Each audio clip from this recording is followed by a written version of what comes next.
अंदर हवा में उड़ रही थी और जानवरों की गरजती आवाजें गूंज रही थी। एक युवा योद्धा अपनी ताकत का प्रचंड प्रदर्शन कर रहा था। व्लादिस्लाव, व्लाद द्वितीय का भतीजा, मर्सिया और व्लाद का कजन एक क्रोधित विशालकाय सांड के सामने खड़ा था। उसके हाथों में तलवार एक बिजली की तरह चमक रही थी और उसकी आंखों में एक ऐसी आग जल रही थी जो नफरत, जुनून और शक्ति का मिश्रण थी।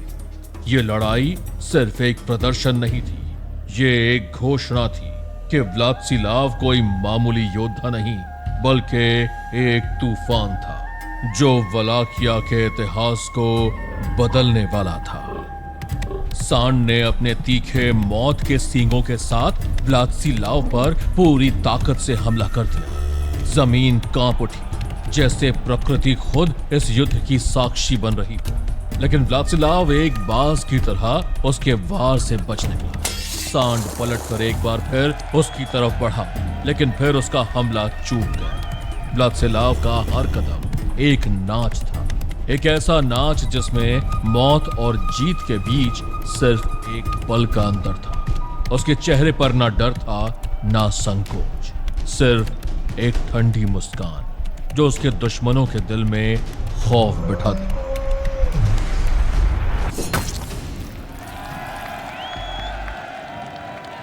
सांड ने अपना अंतिम हमला किया। उसकी आंखों में पागलपन और गुस्सा था, लेकिन व्लादिस्लाव के लिए यह सिर्फ एक मौका था, एक मौका अपनी ताकत, अपनी चतुराई और अपने निश्चय को साबित करने का।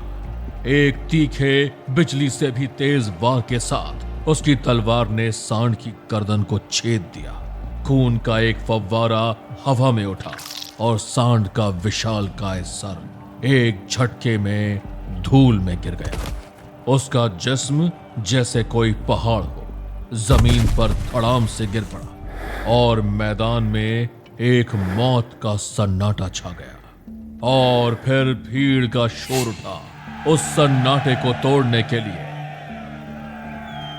पसीने और खून से सना हुआ व्लादिस्लाव खड़ा था। उसका जिस्म लड़ाई के जज्बात से कांप रहा था, लेकिन उसका चेहरा शांत और सख्त था। उसने अपनी तलवार को ऊपर उठाया। खून में डूबी उसकी तलवार जगमगा रही थी। भीड़ का शोर एक समुद्र की लहरों की तरह गूंज रहा था, लेकिन व्लादिस्लाव के लिए यह शोर सिर्फ एक शुरुआत थी।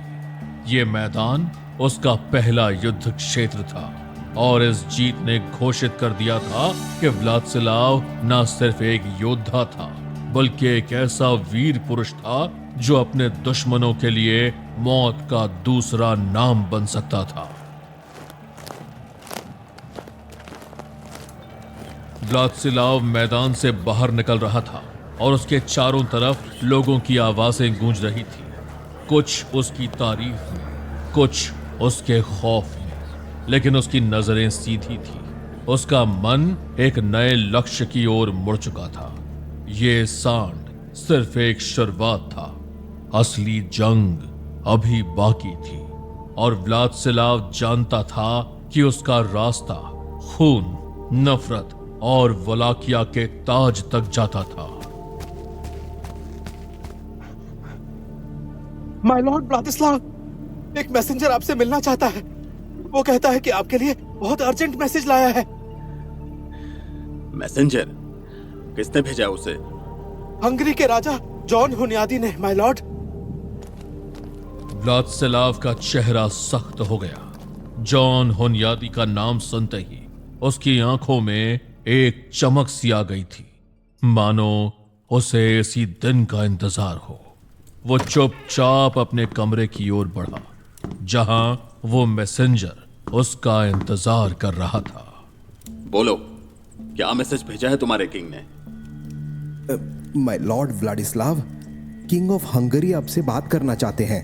उनका मानना है कि वलाकिया के भविष्य के लिए ये मीटिंग बहुत इंपॉर्टेंट है। वलाकिया का भविष्य? मेरे अंकल व्लाद द्वितीय उस भविष्य को बर्बाद कर रहे हैं। वो अपनी ताकत खो चुके हैं। एक समय था जब वलाकिया का नाम दुश्मनों के दिल में डर बैठाता था।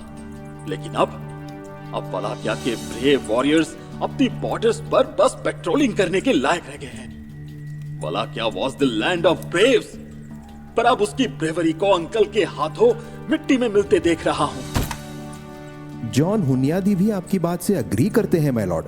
उन्हें लगता है कि वलाकिया को एक नए लीडर की जरूरत है, एक ऐसा लीडर जो ऑटोमैन के खिलाफ लड़ सके, जो चर्च की रिस्पेक्ट करे और जो वलाकिया को फिर से उसकी पुरानी शान दिला सके। और हुनियादी को लगता है कि मैं वो लीडर हूं? यस माय लॉर्ड, उन्होंने कहा कि आपके अंदर वही आग है जो कभी व्लाड द्वितीय में थी, इनफैक्ट उससे भी ज्यादा। अंकल के साथ मेरी नफरत कोई राज नहीं है। वलाकिया पर राज करने का हक मेरा था। That throne belongs to me. मेरे फादर अलेक्जेंडर की डेथ के बाद अंकल व्लाद ने वलाकिया के थ्रोन पर जो कब्जा किया है वो गलत है। मैं उनके इस राज का अंत देखना चाहता हूं, लेकिन ये बात सीक्रेट रहनी चाहिए। अगर अंकल को जरा भी डाउट हुआ तो वो कभी ऐसा नहीं होने देंगे। इसलिए मीटिंग रात को किसी ऐसी जगह फिक्स करना जहां कोई और ना हो और ना आ पाए। जैसे आप कहें माय लॉर्ड। ठीक है, फिर अब तुम जा सकते हो। यस माय लॉर्ड, मैं आपका मैसेज किंग तक पहुंचा दूंगा और फिर जैसा वो डिसाइड करेंगे आपको आकर बता दूंगा। Good bye lord व्लाडिस्लाव।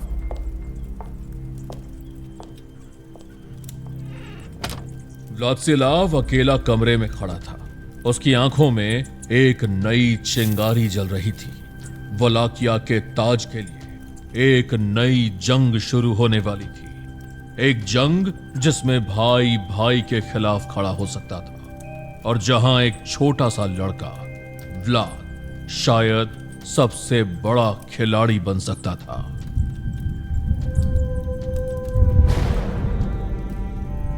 एक तरफ महमेद अपने जाल बिछा रहा था, दूसरी तरफ हुनियादी अपना खेल खेल रहा था और बीच में व्लादिस्लाव जो अपने चाचा के राज को उजाड़ने के लिए तैयार था। वलाकिया से सैकड़ों मील दूर एक और किरदार इस कहानी से जुड़ने वाला था। बुल्गारिया जो अब ऑटोमन साम्राज्य का हिस्सा था, वहां पर मौजूद स्ट्रेंजा के घने जंगल में इस समय एक शिकार चल रहा था, इंसानों का शिकार।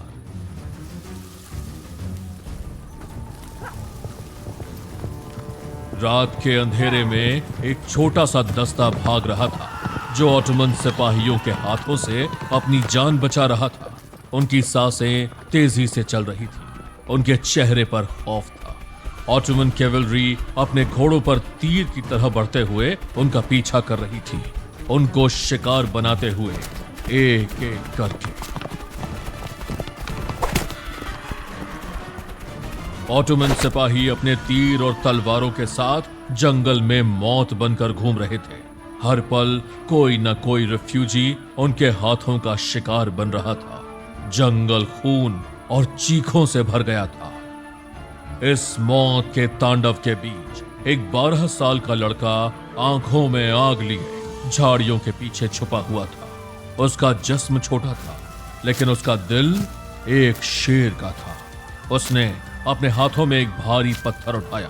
उसकी नजरें ऑटोमन घुड़सवारों पर टिकी हुई थी। उनकी जुल्म की आवाजें उसके कानों में गूंज रही थी और उसका गुस्सा एक ज्वालामुखी की तरह उबल रहा था। एक ऑटोमन सिपाही अपने घोड़े पर तीर के साथ एक और भागते हुए रिफ्यूजी को निशाना बना रहा था, लेकिन उससे पहले कि वो तीर छोड़ पाता, एक तेजी से आता हुआ पत्थर उसके सिर पर लगा। सिपाही का सर फट गया और वो घोड़े से नीचे गिर पड़ा।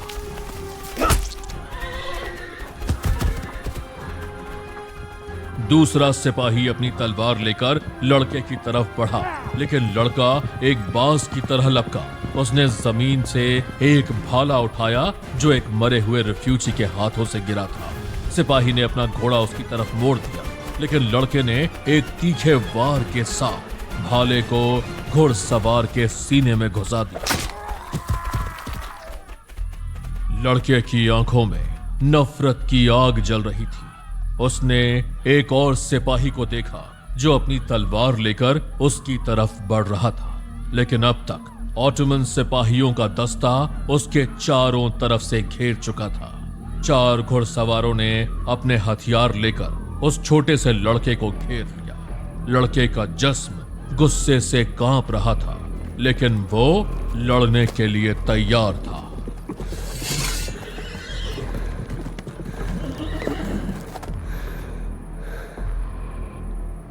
एक सिपाही ने अपनी तलवार उठाई।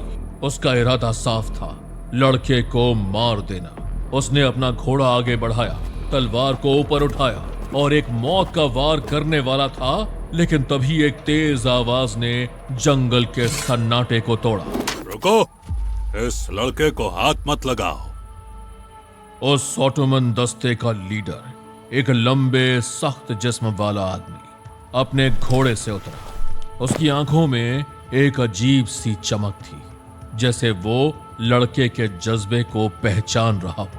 वो धीरे धीरे लड़के के पास आया। उसकी तलवार अभी भी उसके हाथ में थी, लेकिन उसने उसे नीचे किया। ये लड़का, इसमें एक अलग ही आग है। इसने मेरे 2 सिपाहियों को मार दिया, और वो भी सिर्फ एक पत्थर और भाले से। ये कोई मामूली बच्चा नहीं। इसे सुल्तान महमद के पास ले चलो। वो खुद फैसला करेंगे कि इसका क्या करना है। सिपाहियों ने लड़के के हाथों को जकड़ लिया, उसके जिस्म को बंधनों में कस दिया, लेकिन उसके चेहरे पर अभी भी वही गुस्सा और वही आग थी। तेरा नाम क्या है लड़के? अमीनोटेप।